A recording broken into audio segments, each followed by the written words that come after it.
En direct de chez vous, Jean-Michel Lamazerolle, RCF Charente.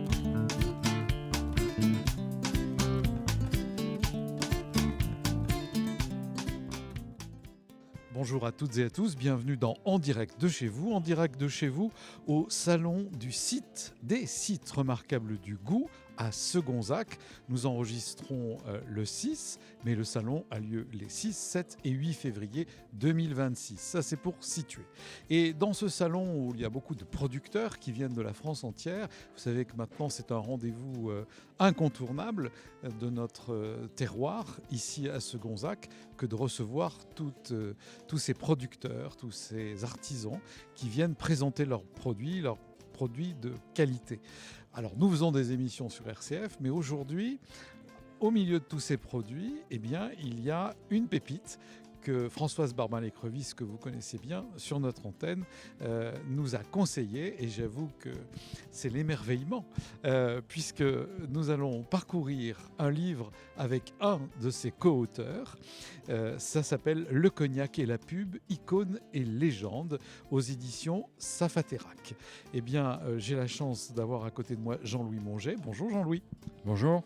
Alors Jean-Louis, vous êtes, je l'ai dit, le co-auteur. Ça veut dire qu'il y en a un autre auteur qui s'appelle Jean-Michel Cézot.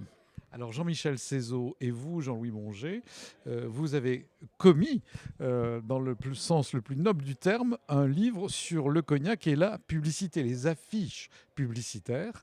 Il y a un kangourou sur la page de garde de votre livre qui est très coloré, rouge-orange, qui tient une caisse de bouteilles et il y a écrit en dessous cognac. La pub, icône et légende. Et vous allez nous raconter un peu l'histoire de ce livre, comment il est né. Vous êtes tous les deux des passionnés, vous êtes tous les deux des gens qui avaient été dans la fonction publique, et vous-même, vous avez été le président de la Société archéologique et historique de la Charente-Maritime. Donc ça situe un peu, sans doute, une certaine concentration fonctionnaire, et puis aussi votre amour de l'histoire et de ce terroir, parce que j'ai lu dans la petite page qui vous est consacrée que vous étiez un amoureux des deux Charentes. Alors maintenant, je vous laisse nous raconter votre histoire. Eh bien, merci pour la pépite.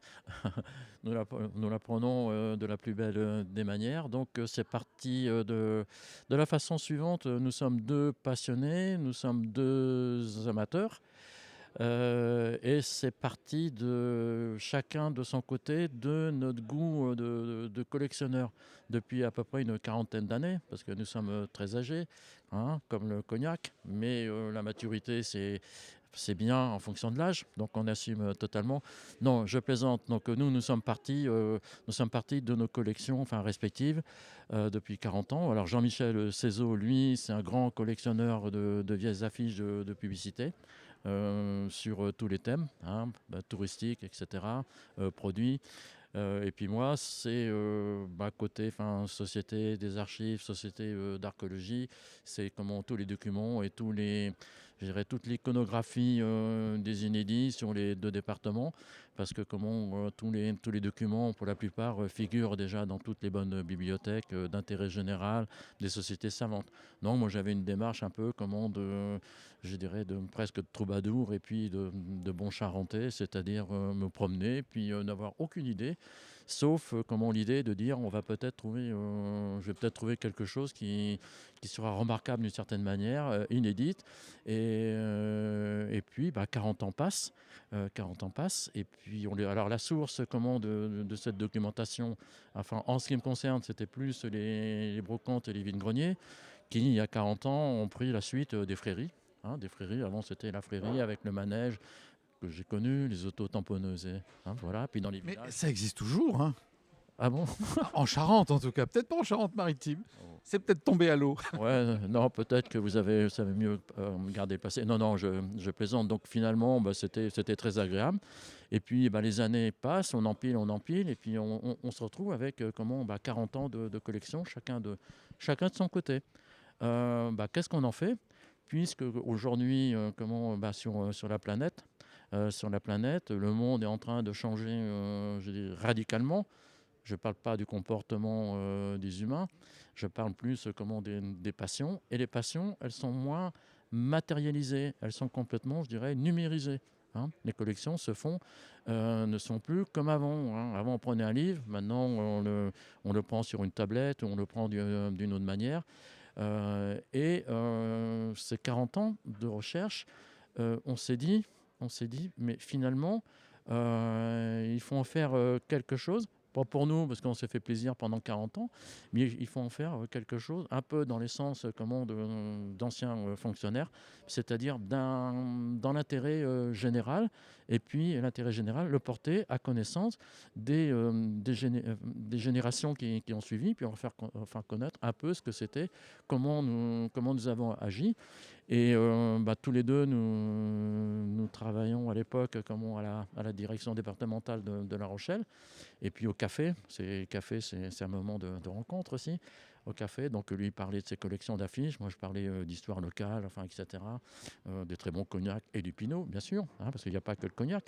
Et en se regardant, on s'est dit, mais on pourrait peut-être faire quelque chose ensemble, parce que toi, au niveau des affiches, il te manque quelque chose, il te manque l'écriture, de l'histoire du cognac, et pourquoi ces affiches sur le cognac. Et puis moi, de l'autre côté, au niveau de mon iconographie des deux départements, c'était pas assez, je dirais, assez large pour faire quelque chose d'intéressant, j'ose le dire entre guillemets, d'intéressant. Et on a commencé à partager, à regarder. Et puis on se dit, finalement, on peut faire un bon équipage. Donc c'était à peu près dans les années 2000, je ne sais plus combien. On a travaillé 7 ans sur le sujet. Ah oui, 7 ans. 7 ans de travail pour collationner vos écrits Voilà, et les images. pour faire les chapitres. Oui, mais c'est 7 ans de Saintonge. Donc effectivement, c'est plus les mêmes échelles de temps par rapport à la société d'aujourd'hui. Alors vous continuez à être le troubadour. D'une autre façon, vous avez envie de faire passer le message, et vous avez raison, parce que vous avez raison de dire que tout ça peut peut-être donner des idées à celles et ceux qui nous écoutent, qui sont des collectionneurs ou des collectionneuses, et qui se disent, après moi, qu'est-ce qui va se passer si je prends du temps pour synthétiser, pour donner à voir ce qui me paraît être l'essentiel à transmettre, eh bien faisons un bouquin ou faisons autre chose. Je ne sais pas, maintenant on est à l'heure de ChatGPT et compagnie, mais enfin, en tout cas, il faut se servir de tout ça pour passer l'histoire. Alors vous avez tout à fait raison, vous avez mis le doigt exactement sur ce que nous pressentions, c'est-à-dire ces acquis d'expérience de collectionneurs et d'iconographie, de documents qu'on retrouve de moins en moins maintenant dans les outils numériques et bien au-delà. Il faut à un moment les sanctuariser. Et puis surtout, ce qui est important, et c'est peut-être aujourd'hui ce qui manque à la dimension, je dirais, de la société de communication et d'information, c'est-à-dire que tout ce que nous avons mis dans le livre, c'est-à-dire sur les milliers de choses que nous aurions pu faire profiter le grand public, il a fallu à un moment être rigoureux, tragique, parce qu'à trop mettre, on n'explique plus rien. Donc qu'est-ce qu'on mettait? Et surtout, ce qui est aujourd'hui, je le dis à travers ce livre, c'est pas c'est pas une parole comme ça en l'air. Aujourd'hui, les vraies informations, ce sont celles qui sont corroborées et sourcées. Voilà, et aujourd'hui, on n'a plus ça. Avec le chat GPT, on peut dire ce qu'on veut. C'est un outil exceptionnel, mais après, il n'y a pas cette rigueur, je dirais, de l'archéologue, du collectionneur, de l'historien et de plein d'autres personnes. Et ça, je crois qu'à un moment ou à un autre, ça va manquer dans la société. On va revenir peut-être vers des vieux modèles de collection en disant « Ah, c'était vrai, c'était vrai ». Sauf que c'est pas médiatique d'une manière explosive sur la planète. Donc ce livre, c'est un peu ça. Alors c'est peut-être la communion de ChatGPT et des rats de bibliothèque. C'est peut-être ça aussi, mais... Bon, en tout cas, sa source, comme vous disiez, c'est-à-dire qu'aujourd'hui, on est obligé, moi, si je regarde des infos, ils nous disent, tiens, cette image qu'on va vous montrer, on l'a fait vérifier par nos services et c'est une vraie image. On n'aurait pas dit ça autrefois. Donc là, vous êtes ceux qui vérifient et qui nous dites, l'information que je vous donne, c'est la bonne, ça n'a pas été trafiqué. Non, c'est exactement ça. C'est-à-dire qu'on a fait un index, il y a à peu près 220 documents. Les 220 documents sont tous sourcés. On va dire à peu près, la plupart des documents, ce sont nos propres collections. Donc on considère que c'est une très bonne source, très fiable. Je suis de mauvaise foi, mais j'assume. Non, non, je plaisante. Et les autres documents, ça a toujours été avec l'autorisation, soit avec l'excellente équipe des musées du Grand Cognac, hein, qui nous ont partagé des photos, des crédits photos dont nous n'avions pas. Et même on a été jusque aux États-Unis, mais virtuellement, puisque il y a le plus grand marchand d'affiches au monde. C'est un Américain qui est installé à New York, mais qui vient de fermer sa galerie parce qu'il est vraiment très âgé. C'est Jacques Riner. Et il nous manquait une affiche pour corroborer un peu différentes choses.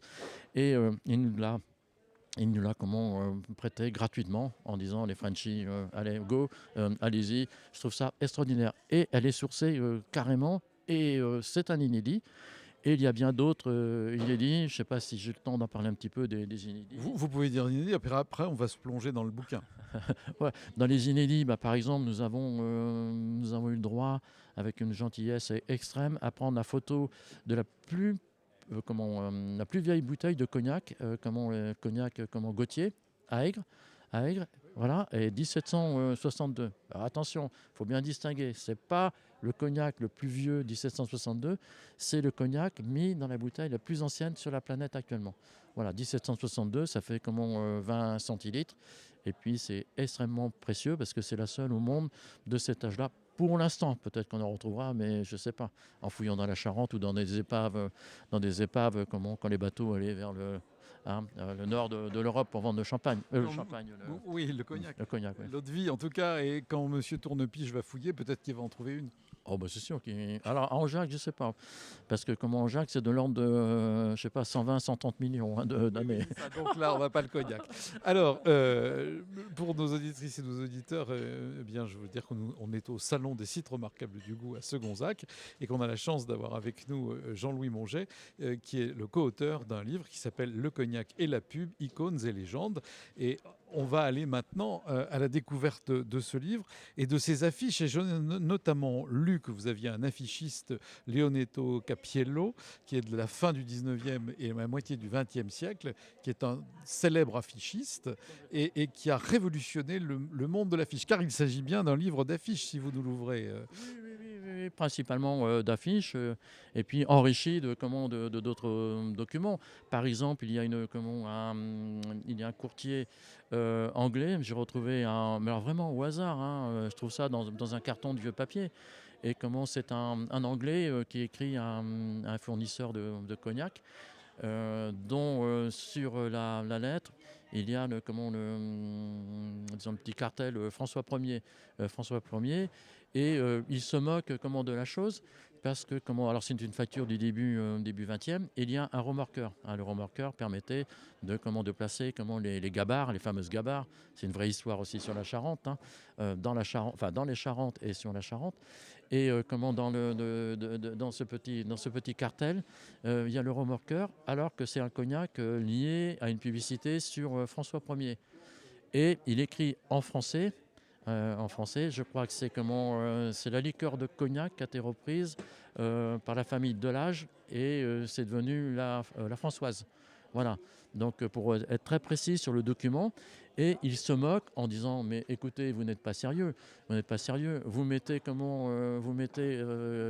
une photo d'un remorqueur sur la Françoise et du temps de François Ier, alors que il y a 5 siècles ça n'existait pas. Mais ça, c'est l'humour britannique. Donc c'est de genre d'anecdotes, d'inédits. Alors pour revenir à Capiello, effectivement, Capiello, il a eu la chance d'abord d'être génial, mais il a eu la chance de l'époque parce que là, on était à la fin du 19e, donc il y avait beaucoup de je ne sais plus combien de revues de caricatures. Je crois qu'il y avait plus de 500 titres de caricatures. Et puis tout le monde était à peu près dans le même format ou dans des couleurs. Le plus représentatif, c'était Mucha. Mucha, c'était des couleurs, c'est un artiste exceptionnel, peut-être le meilleur aujourd'hui, mais c'était des couleurs qui détonnaient pas, très, très harmonieuses, c'était très, très bien conçu. Un peu pastel. Le pastel, voilà. Moi, je parle plus du cognac que de la peinture. Merci. Ah, et puis, lui, il est arrivé en disant, vous savez, c'est comme toute chose, hein, il y a une fin de cycle, hein. Et là, la publicité, ils étaient arrivés à la fin de cycle. Et puis lui, il s'est dit, bon, d'origine italienne, bah, je vais peut-être faire autre chose. Et puis il a fait autre chose. Bah, alors là, il a carrément, je dirais, débroussaillé un peu comment la publicité, tant sur les couleurs, hein, les couleurs qui ont complètement explosé. Alors, des couleurs vives. Hein. Oui, énormément. Et puis aussi sur les situations. Enfin, je veux dire, un perroquet sur une barrique, plein de trucs. Il détournait complètement, je dirais, les scènes qui étaient très presque académiques, hein, par rapport à la peinture. Alors si on regarde Mucha, ça se fond dans le paysage, j'allais dire, et ça nous parle, mais en regardant. Et là, ça nous interroge, parce que ce que j'ai lu, c'est que sur un fond noir, il va faire voler la couleur. Et ça va, en passant devant, nous interpeller. Je crois que c'est ça qu'il a voulu faire. Ah, complètement, c'était choquant, enfin, à l'époque. C'est le principe de la publicité, hein. À un moment, il faut choquer, comment soit sur je dirais, sur des choses complètement, enfin, illogiques, soit sur des situations, peut-être pas non morales, mais bon, à un moment, il faut appeler l'émotionnel, hein, ou l'affectif, hein. C'est comme ça se passait. Alors, pour continuer, si vous me permettez, avec Capiello, quand Jean-Michel Cézot connaît bien son petit-fils, hein, Pierre Capiello. Et Pierre Capiello, qui est toujours vivant, il a 83 ans. Il n'a pas connu son grand-père. Ce Pierre Capiello, je crois qu'il est né en 1942 et son grand-père est décédé en 1940. Mais avec son frère et sa sœur, ils ont encore tout le fond d'atelier de Capiello. Et il est venu au banc de distillation de octobre 2024 et il a fait une conférence sur son grand-père et la manière du travail de son grand-père et je dirais et tout l'environnement, ce qui était assez anecdotique, c'est-à-dire quand une affiche était refusée par les négociants de Cognac, il a gardé à l'identique et il essayait de la revendre à d'autres produits, des négociants des autres régions. Voilà. Alors ce qu'il nous a dit, et il nous a aidés, hein, ce qu'il nous a dit, c'est que c'est le seul ouvrage pour l'instant qui réunit, de mémoire, les 21 affiches de son grand-père sur le cognac. Voilà. Donc Jean-Michel Cézot en a quelques-unes dans sa collection. Des clichés ont été fournis par les musées de Cognac, des amateurs, et certainement, pour revenir à Jacques Riner de New York, il nous en manquait une. Voilà, donc on a essayé d'apporter quelque chose un peu différent avec tous les livres qui sont sur l'histoire du cognac et tous les livres qui sont sur l'histoire de l'art. Nous, on avait un petit créneau, hein, on s'est engouffré dedans, voilà. Alors il y a un peu de bruit autour de nous car les producteurs de ce salon remarquable du goût de Segonzac en ce mois de février 2026 sont en train de s'installer. Mais donc nous sommes devant ce livre. J'aimerais maintenant, Jean-Louis, que vous ouvriez ce livre et qu'on parle un peu des affiches parce qu'en fait c'est l'histoire de la publicité du cognac de quand à quand, depuis 100 ans, plus de 100 ans même. On va dire avant la loi Evin, si je peux citer. Non, parce que la loi Evin, c'était pas une difficulté, mais c'était un élément à intégrer, puisqu'on va dire que c'est la publicité avant les années 60. Hein.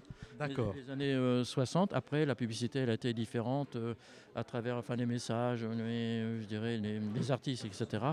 Voilà. Donc la loi Evin, elle est de 91. Hein, Alors moi, je dois dire que l'abus d'alcool est dangereux, bien sûr. Alors, est-ce que vous pourriez me choisir une affiche qui vous plaît, qui est dans la première, donc c'est ce kangourou dont je parlais, et on voit que c'est le cognac prunier, qui est bien connu. Hein. Alors, racontez-nous cette affiche. Alors, c'est une affiche remarquable, remarquable, et effectivement, qui dénote, je dirais, qui est un peu choquante à la manière de Capiello, mais c'est pas Capiello. Hein. C'est une affiche qui est faite de deux notions, hein, ou de deux idées, c'est-à-dire il y a un producteur. Un négociant de cognac, c'est la famille Prunier qui existe toujours, que nous avons rencontré et dont le grand-père était un préhistorien très intéressant, qui s'appelait Claude Burnez, si je ne me trompe pas, et qui a fouillé le site de Diconche à Saintes. Donc déjà, on avait des atomes crochus, mais dans le bon sens. Hein, voilà. Alors pourquoi le kangourou? Parce que et peut-être aujourd'hui, il faudra faire peut-être, pour les négociants, preuve de la même, je dirais, idée, novatrice. Il est parti, le grand-père ou l'arrière-grand-père, Prunier, il est parti, hémisphère sud, pour essayer d'aller vendre son cognac Prunier. Donc il s'est retrouvé en Australie vers les années 1923. Il s'est installé un long moment et il avait apprivoisé un kangourou.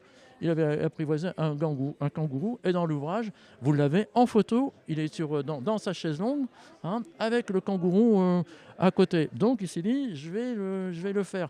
Donc il est revenu ici, et vous avez la famille Maraisset et le peintre, notamment Jo Maraisset, qui est de Cognac.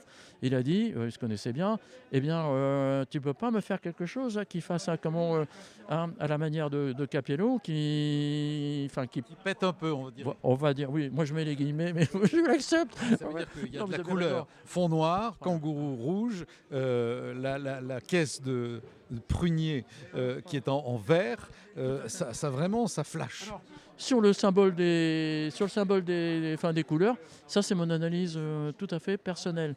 Pourquoi ces couleurs? Parce que je suis en train de me dire, le vert c'est la végétation, c'est la vigne. Le rouge c'est le cuivre des alambics. Et puis une fois que c'est distillé, c'est mis en conservation dans des barriques et pendant des années et des années. Et puis il y a un phénomène extraordinaire qui s'appelle le torula, c'est-à-dire ce champignon qui se nourrit des vapeurs d'alcool. Et quand on se promène dans la région de Cognac, on va dire région de Cognac et de Charente, et les îles aussi, il ne faut pas oublier l'île d'Oléron, l'île de Ré, où il y aura peut-être une IGP Pinot, le Pinot des îles ou le Cognac des îles aussi. C'est une parenthèse. Voilà. Donc ces 4 couleurs en fait rassemblent, je dirais, la palette de tout ce qui, au niveau chromatique, exprime le cognac. Voilà. Bien, alors merci pour cette présentation qui est la page de garde du livre. Alors si on ouvre, j'ai vu qu'il y avait quand même beaucoup d'affiches avec plein de belles couleurs. Là par exemple, on a chez Martel, c'est presque à la façon Toulouse-Lautrec avec la Goulue et compagnie. C'est une sorte de satyre qui tient une grappe de raisin et qui saute avec ses pieds fourchus. Et il y a écrit Martel, Cognac, France, tout simplement. Bah oui, c'est-à-dire que chacun peut retrouver sa propre histoire en fonction de son passé, je dirais de sa richesse intellectuelle, de sa richesse de terroir et tout. Les affiches racontent vont chercher l'émotionnel. L'émotionnel, toujours dans l'objectif de pourquoi il a voulu mettre ces couleurs, pourquoi ce truc bizarre là, Mais ce sont des faunes, oui. J'ai dit des satyres, non, ça se ressemble. J'ai dit, mais oui, j'étais en train de dire sont des faunes, et effectivement, c'est écrit sont des faunes. Pourquoi les faunes? Sans doute parce que ça crache le feu. Enfin, ça donne envie de s'amuser, et on est limite avec l'enfer. C'est un peu ça, d'une manière. On côtoie l'enfer et le paradis en même temps. Ah ouais, là on se trouve au paradis avec le diable, donc bonne compagnie.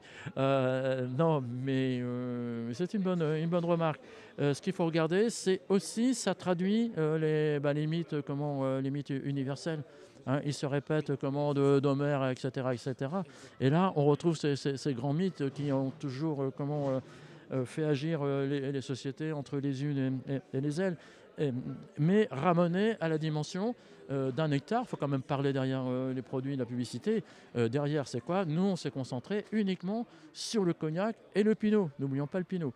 Sur le cognac, parce que pourquoi le cognac? C'est quelque chose aujourd'hui qu'on oublie un peu, mais surtout pas ici au salon des sites remarquables du goût. C'est-à-dire que il y a des choses exceptionnelles. Et en France, c'est encore plus exceptionnel. Il y a un effet de levier par rapport à d'autres pays qui n'ont pas cette culture de la cuisine, du service à la table, enfin plein d'autres choses. C'est-à-dire, il y a d'abord un terroir qui est unique. Il y a aussi un climat qui est unique. Donc ça fait déjà deux composantes exceptionnelles qu'on ne retrouve pas partout de la même façon sur la planète. Et puis surtout, il y a un savoir-faire. Et ce savoir-faire, il est tellement... on l'oublie parce qu'on pense que comme on est dans une société complètement industrielle, on pense que comme ça on peut faire un cognac. Non, non. Comme disait un certain Jarnaquet, hein, il disait le cognac, c'est du temps. Hein, et c'est du temps, c'est pas du temps de perdu. Hein, au contraire, c'est du temps de... Effectivement, hein, c'est du temps au temps. Hein. Et là, on fait des choses remarquables parce qu'aujourd'hui, on ne sait plus vivre avec le temps. Hein. Le temps, c'est quelque chose qui nous anéantit quelque part. Or là, on a quelque chose d'unique sur la planète, et j'espère que l'UNESCO va distinguer au titre du savoir du cognac, au titre du patrimoine culturel immatériel, enfin les savoir-faire du cognac. Voilà. Et ça, c'est un document papier, effectivement, qui est un document de documentation qui sera fourni dans le dossier. D'ailleurs, ils l'ont déjà dans le dossier pour vanter, non, c'est pas vanter, mais c'est vraiment présenter une exception charentaise et mondiale qui s'appelle le cognac. Alors je voudrais dire que Mathieu qui nous filme, on pourra voir ça sur YouTube, on pourra voir certaines images qui seront justement en visualisation, en vision. Il se vend où? Je crois qu'il coûte 30 € ce livre. Alors, avant de parler des points de vente, je vais continuer, si vous me permettez, sur la démarche, parce que nous, nous sommes deux amateurs. Jean-Michel, né en Charente, moi en Charente-Maritime, donc nous sommes des amateurs. Le cognac, c'est un produit local, donc j'ai rien inventé quand je dis ça, et ça n'avance pas. Sauf qu'on s'est dit, on va rester dans notre démarche, locale. C'est un produit local, donc on va le faire par un professionnel parce que c'est très très compliqué. La mise en page, le cadrage des photos, donc il est cité dans le livre, mais je le signe parce qu'il fait un travail remarquable. C'est le directeur des éditions Benance de Royan, il s'appelle Pierre-Louis Boucher, et je conseille à toutes les personnes qui s'intéressent au département d'aller voir ces magnifiques livres. Donc on a une maquette totalement professionnel. Parce qu'on a un peu d'humour, vous avez dû constater. On a un petit peu d'humour. L'humour Saint-Onger, c'est pas une notion. C'est une notion. Enfin, J'allais dire que vous avez la goulbenaise. Oh mais plus que ça. Donc, on a été chercher, et c'était son premier contrat d'artiste, une petite illustratrice qui, avec l'accord de la famille Maresté, et puis de Prunier, elle a détourné le kangourou. Voilà, donc on a fait travailler, par exemple, c'est de l'eau de nuit vers l'eau de mer. Alors pourquoi ? Donc le kangourou, vous voyez, il a été détourné avec sa planche à voile. Et c'est historique, parce que la fortune des cognacés ou des charentais d'une manière générale, qui ont amassé beaucoup d'argent, eh bien, ils en ont fait profiter, je dirais, tous les constructeurs de villas sur Royan, sur Nozan, Saint-Palais. Voilà. Et puis enfin, on a pris un imprimeur Rochelet, et on l'a entièrement autofinancé par l'association qui s'appelle Safaterac. Et c'est une façon de reboucler le début du sujet, c'est-à-dire cette association, elle nous permet éventuellement de rencontrer des gens qui ont des acquis d'expérience de collectionneurs, mais dans des sujets qui ne sont pas le cognac. Voilà. Et c'est une association, et on a à côté de nous Jean-Marc Desnoyers qui en est le trésorier, on le salue au passage. L'émission est terminée, donc je suis obligé de couper, mais écoutez, on tape aussi sur Internet finalement pour trouver votre livre. On vous souhaite un très bon salon des sites remarquables du goût, avec à vos côtés Françoise Barmin-Lécrevisse. Et on le trouve dans les librairies locales. Oui, on s'en doute. Voilà, les librairies indépendantes. Pour lesquels on a beaucoup d'admiration et de courage pour eux. Bien, merci beaucoup Jean-Louis Monget, et moi je vous dis à la semaine prochaine pour une autre émission d'En Direct de chez vous.